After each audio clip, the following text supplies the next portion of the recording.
Students walk out. We defend the Second Amendment again. Trump talks North Korea, and Musk goes to Mars. I am your host, Vong, and this is The Civil Moment.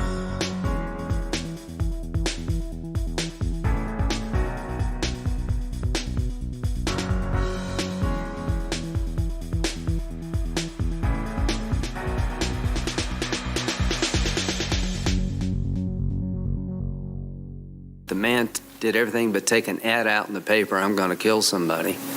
We tell our citizens to, if you see something, say something. Well, doesn't it become incumbent upon us as a society to do something? That was Lindsey Graham, and of course we should do something. We should see where our failures are and hold those accountable who could have stopped this. Are we? Has anyone been reprimanded? Has anyone been terminated? As of today, no. No. The local government failed to protect those children, failed to uphold the laws that were already on the books. So once again, the children are in the spotlight. They are being told to walk out into the street and leave their classes, presumably to protest violence against children. Who are they protesting against? Again, it's this false dichotomy that says either you agree to give up your rights or you are for hurting children. That is just utter nonsense. How about we all keep our rights and work together to protect our children? How is this remotely controversial?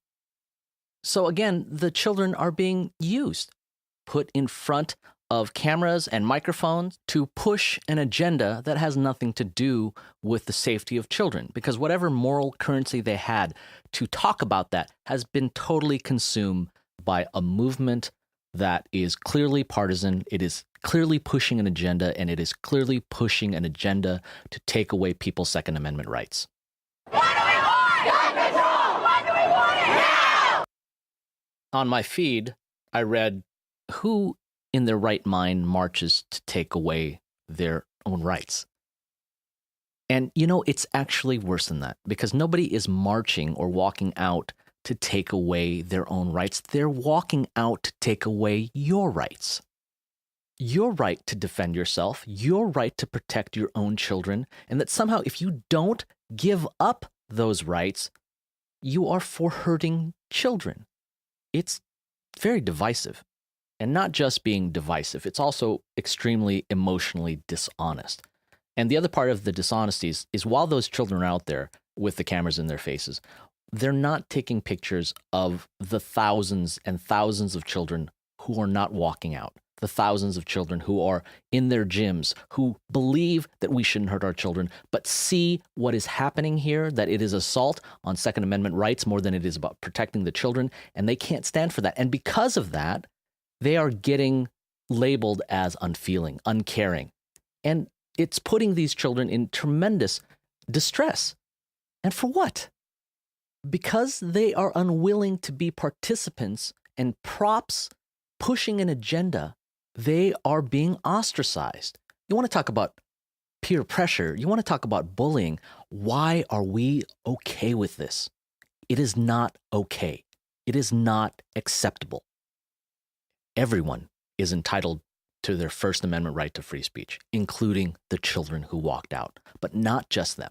Also the children who saw what this was and refused to walk out.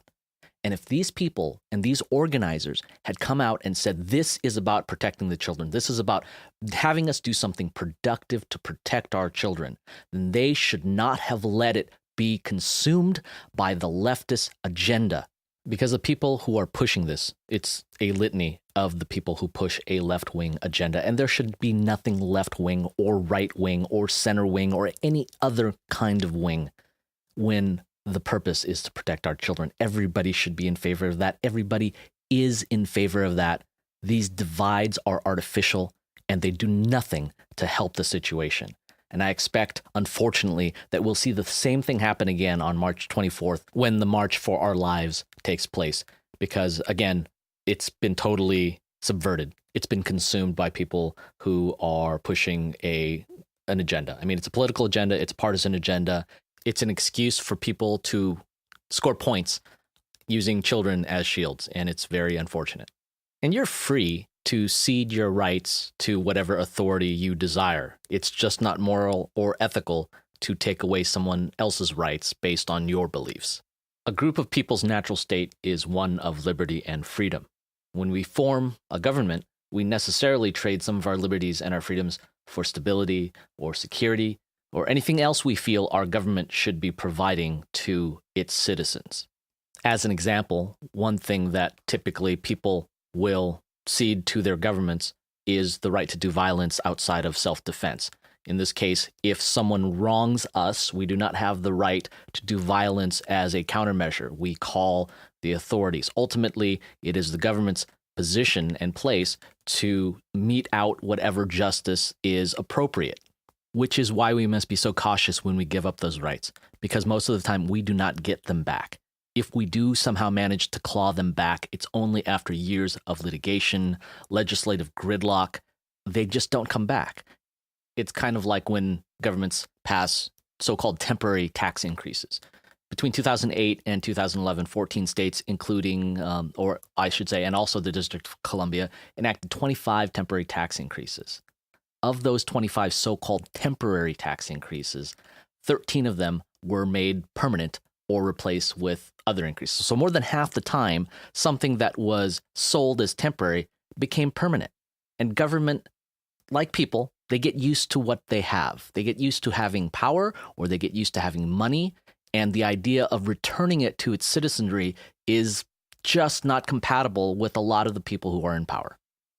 And it's actually even more insidious than that, because it's not just enough to keep what they have. They always want just a little bit more. There is no end to the types of deception that will be used to get that little bit more. In 2008, Californians voted to approve a spending project for high-speed rail. It was going to be 520 miles, or at least the first phase was going to be 520 miles, and it was going to be super affordable, only $33 billion. After securing the approval of the voters before one piece of that construction project could be laid, the estimate had already doubled. California's state budget has ballooned 44% just over the last 7 years. It's at an almost inconceivable $190 billion. Is there any talk anywhere of bringing things back down? No. Instead, there's only talk about trying to find the money to complete the rail system. Where are they going to get that? From taxes. There are wonderful rail systems in the world. Japan has some of the best rail systems in the world. There are likewise wonderful mass transit systems everywhere. The issue is not with the rail itself. The issue is that government will try to sell you something, and then after you've agreed to it, because they could not do it unilaterally, they change the target. They do it with taxes, and they will do it with your rights if you allow them to. And they will use whatever means is at their disposal, including using children and preying on your emotional response instead of your rational thinking. In this debate, you will hear very little about statistics, about rational reasoning coming to a conclusion. Mostly what you'll hear are emotive appeals. They're empty. They don't mean anything. You cannot put policy together on the backs of just emotion. You must think them out, especially when you're being asked to give up your rights. What we hear instead is, think about the children. We are thinking about the children. We are thinking about their safety, and we are thinking about their rights. We are thinking about their future rights, and all those things must be defended. I'm sure we'll have a lot to speak about on this topic in the coming days. I don't think this issue is going anywhere. And as it stands, there have already been proposals about expanding background checks. I don't have a problem with background checks. I don't think most reasonable people have a problem with background checks. It's just that that's where it starts. And then you have to arbitrate what is reasonable and what is not, and understand that any time a law is passed which criminalizes behavior that is not criminal today, you stand the risk of people who are law-abiding citizens becoming criminals through no act of their own. And that is a very dangerous precedent to set. These types of laws are being passed already all over the United States.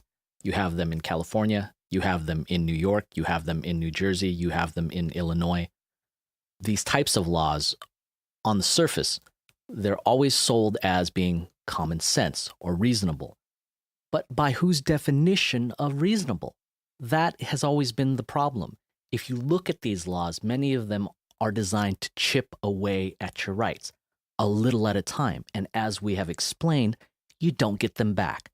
And that's one of the reasons that the NRA and Second Amendment supporters are so leery of any law, because we have seen that the people who end up pushing this agenda are not selling you the law in good faith.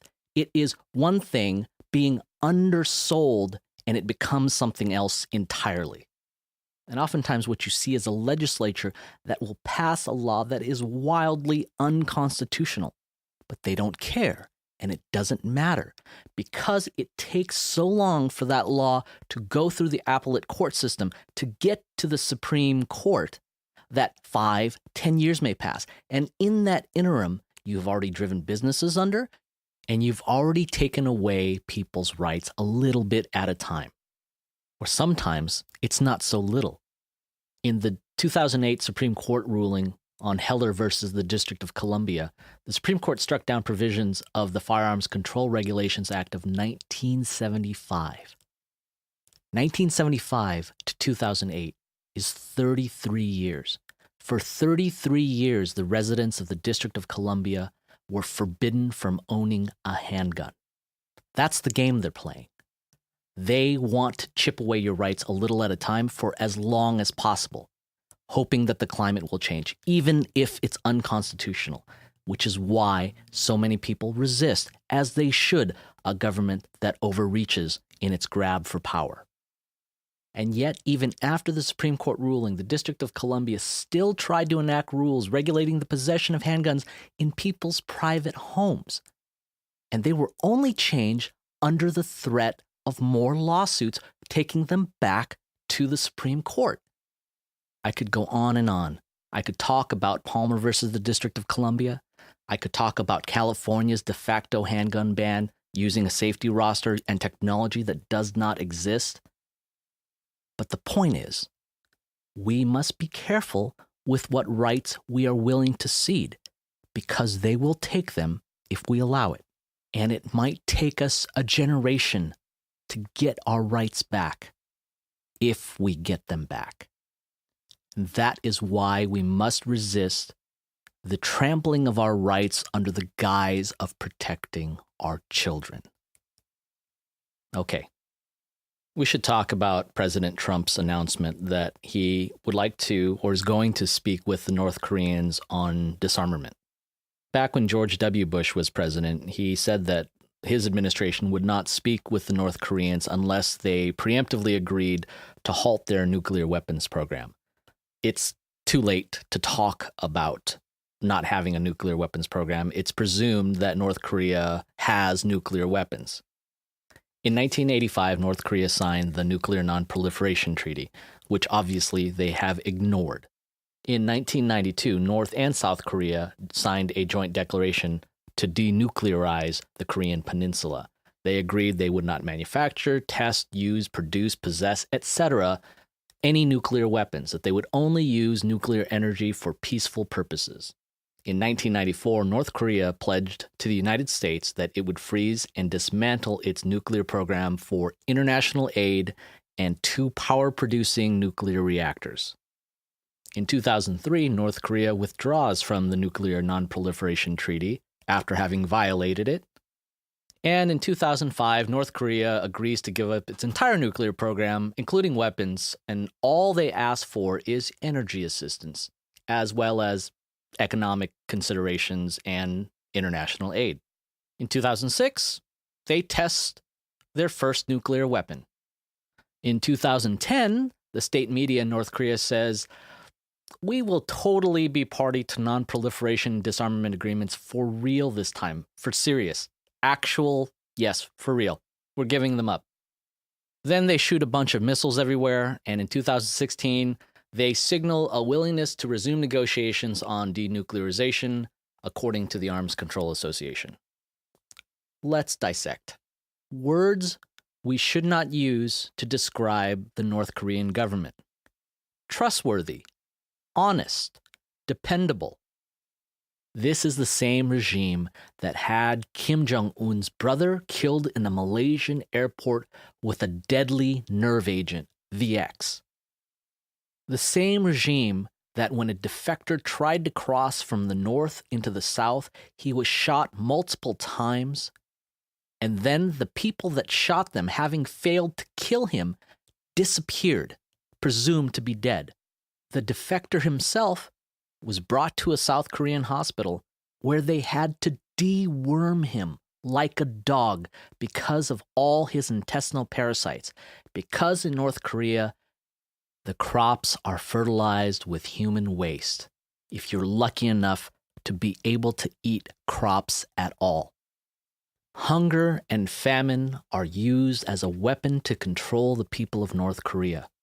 In the 90s, those famines killed up to 3 million of the country's 25 million people.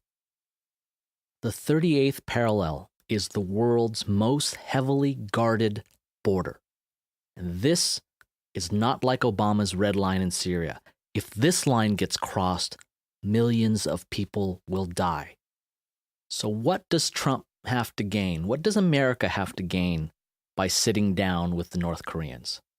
There's always the promise that they will actually end their nuclear program. It seems doubtful given their history, though. As far as what there is to lose, we risk, if nothing else, legitimizing this regime just by meeting with it. No one wants a confrontation with North Korea.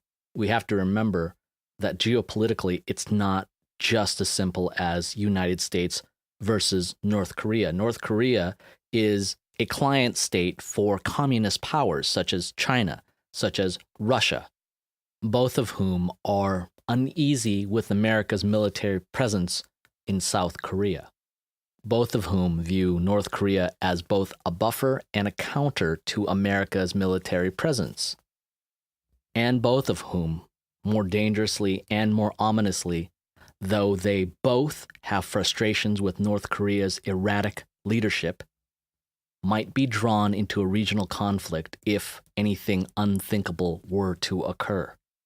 As it stands, the United States has operational control of both its own military and the military of South Korea in wartime. South Korean President Moon Jae-in and his government have been trying to increase their efforts to take back that wartime operational control of the military. There are a lot of moving pieces. It's a complicated situation, and about the only thing, ironically, that's stable is North Korea's instability. We don't know when this meeting is going to take place. We don't know where it's going to take place. And Rex Tillerson, the former, I guess current Secretary of State who's just been fired, is going to end his term at the end of March. And Mike Pompeo, former director of the CIA, will take over. That's a lot of moving pieces. And Trump's White House is a lot of moving pieces. There's been tremendous amounts of turnover. Tillerson's second at the state has also been shown the door. You know, recently, in recent days, personal assistants to the president have been shown the door or evicted from the White House. And we know that it's probably not going to stop there. Now there's talk that the chief of staff, John Kelly, might be the next to go.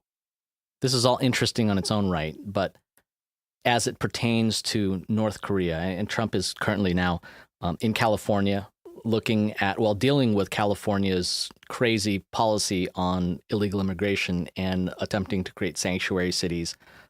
That is a legal fight that is brewing. Trump is looking at wall prototypes. Photo ops with concrete don't make a whole lot of sense, but that's Trump. But the North Korean situation has the potential to be very important and potentially very dangerous. And we see again an example in the world of what happens once government gains enough control. If there's a shortage of food, Kim Jong-un looks like he's fed plenty well, but his people starve. They eat dirt. You disagree with the government and you don't get killed somehow, you go to prison. Anywhere from 150 to 200,000 political prisoners are incarcerated at any time in North Korea. 40% of those prisoners will go on to starve to death. They starve to death after they've been beaten or tortured. There are pictures of North Korea and South Korea from space. And in North Korea, there is nothing but the vast, black emptiness of night with a couple bright spots here and there. Pyongyang, the capital, is lit up and can be seen from space. And very clearly you can see the DMZ, the demilitarized zone, the border between North Korea and South Korea. And all of South Korea is lit up. It's vibrant. There are lights. There are people going about lives that are similar to ours, that are understandable. As much as American culture has infused into South Korea, you have, Korean pop stars, K-pop stars now coming back into American culture as well.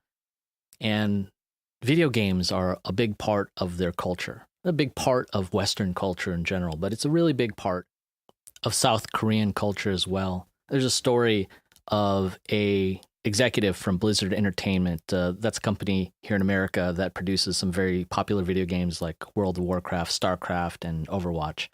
And he flew to South Korea, and he was actually met there by the vice president at the time of South Korea, who wanted to thank him for bringing, I believe the game was StarCraft, to South Korea. And at the time, it was just this huge explosion of people being, playing these games for the first time, and the rise of all these cyber cafes. And it gave them something to talk about, and it gave a lot of people there things to do. And really, it was kind of one of the starting places where esports got its beginnings. That's a neat story, but the point is that when you are worried about where you're going to find your next meal, when you're going to eat your next meal, you don't worry about video games. And it's something that we take for granted. Our needs are so well met that the things that occupy us are not the things we need to survive. There is no PETA chapter in Somalia. There is no video game cafe in Ethiopia. There are very few of the things that we do for entertainment in North Korea except for the very, very elites. So finding common ground is going to be a challenge. We know what North Koreans would like more of. We know what we are asking of them. For North Korea, giving up their nuclear program might be akin to giving up their only means of defense, their only deterrent factor. But what can they promise us? It's one thing to have North Korea enter into negotiations with us in good faith and promise something tangible. We will deliver 1,000 tons of whatever, grain. And if they don't deliver it, they haven't met their end of the bargain. But when what they're bargaining with is not doing something and then promising not to do it for however long, first of all, there's no way to verify that. Or if it is verifiable, it's very difficult. And second of all, you are relying on their good faith. You are relying on the good faith of a country that has shown no good faith since it was partitioned in the 50s. So we have much to risk and a little to gain, but the whole bargain is fraught with peril. Bringing North Korea back into the light is not going to happen overnight. That process may take years. More likely, it'll take decades. Every little bit helps, but going into it without the proper gravity is an invitation to disaster. It's still very early in the process. We hope that this administration, with the State Department now under Mike Pompeo, is well equipped to deal with whatever happens leading up to, during, and after the talks. But we should always recognize that democratic capitalist societies always end with better outcomes for their citizens than the alternatives. Which leads us to a quick discussion about private enterprise and capitalism's role in our culture. Elon Musk recently announced that he's making great progress towards his goal of getting to Mars by 2022 and test flights starting as early as 2019.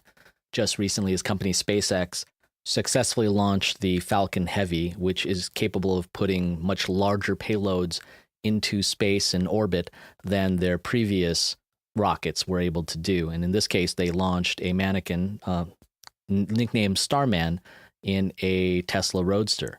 Presumably losing Starman, while tragic, would have been less tragic than losing an actual human.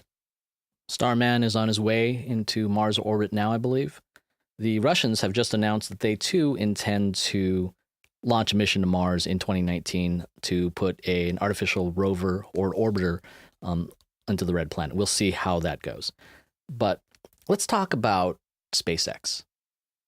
It's disingenuous to believe that without NASA, SpaceX could happen. But I don't think anybody can take a look at SpaceX and say that it isn't more efficient than NASA. NASA's doing great science, and I think it's doing important science.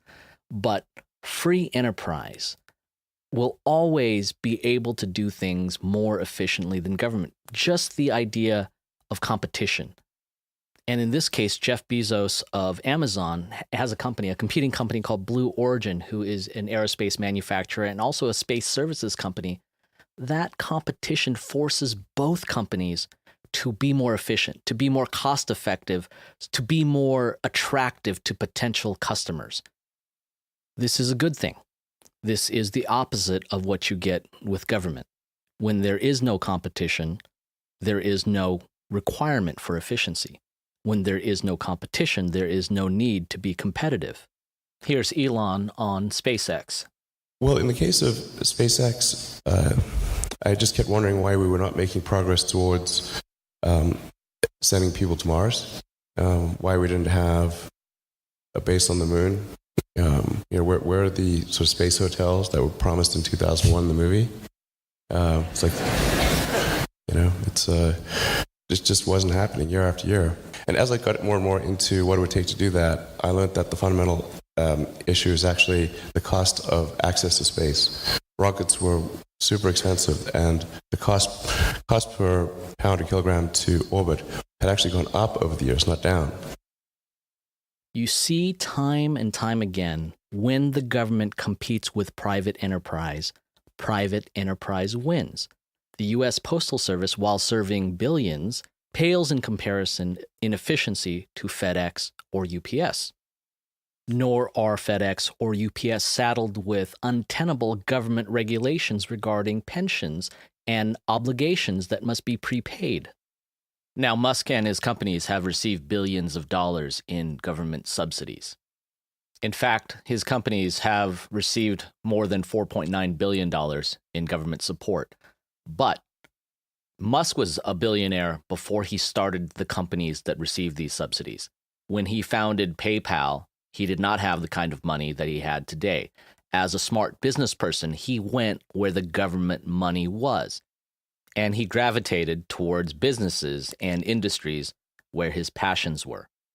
If we take a broader look at what this means, this is an example where government can incentivize free markets to do good things for all of us.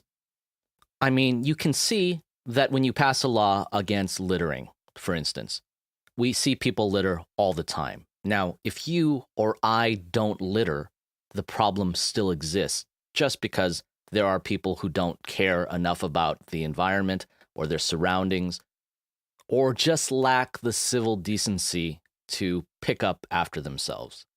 And even though there are threats of fines or jail time, nobody goes to jail for throwing a cup out the window. Nobody goes to jail for not putting their trash in a nearby trash bin.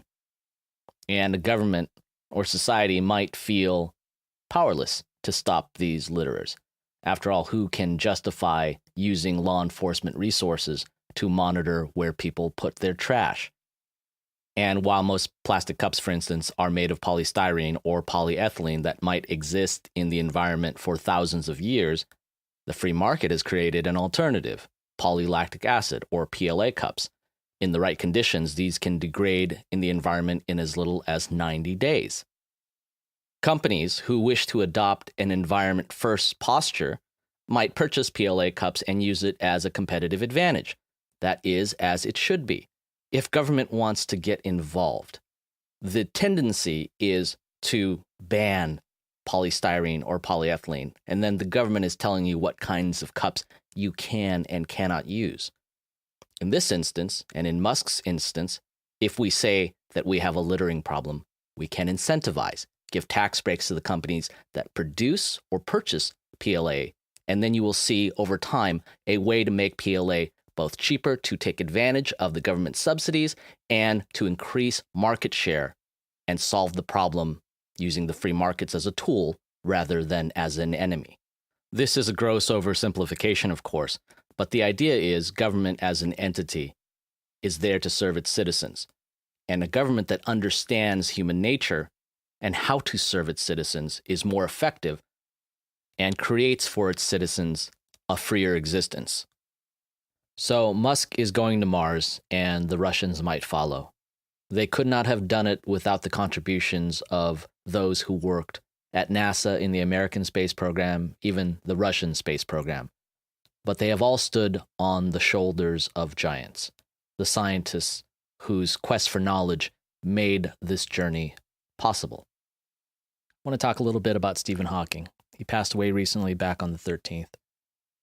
Stephen Hawking achieved greatness not just for himself, but for all of humanity by asking questions that others didn't have the capacity to ask and finding answers to those questions that others did not have the capability to find. From his wheelchair, Stephen Hawking pulled the whole of humanity a little farther along in their journey for knowledge. And he overcame adversity of the most difficult kind. In 1963, he was given just 2 years to live after he was diagnosed with motor neuron disease. But he went on to live for more than another half century. He said, "The greatest enemy of knowledge is not ignorance, it is the illusion of knowledge." He was born with great intellect. He suffered, learned, taught, and gained and gave great wisdom. He once said that if we unraveled the great mysteries of the universe, we might know the mind of God. Many years later, he said he did not believe in God. Now, whatever his beliefs, we should not conflate a person's beliefs with their accomplishments, even if those beliefs drive them to those accomplishments. And there can be no doubt he achieved great things, and for that we must celebrate. His loss is a loss to all mankind, and he will be greatly missed. If you've enjoyed this podcast or found it insightful, please subscribe. Follow us on Twitter or Facebook. Share our links and podcasts. It all helps. If you want to contact us, send us an email at podcast@civilmoment.com or visit our website at www.civilmoment.com and sign up for our newsletter. Until next time, thank you. This is Vaughn, and this has been A Civil Moment.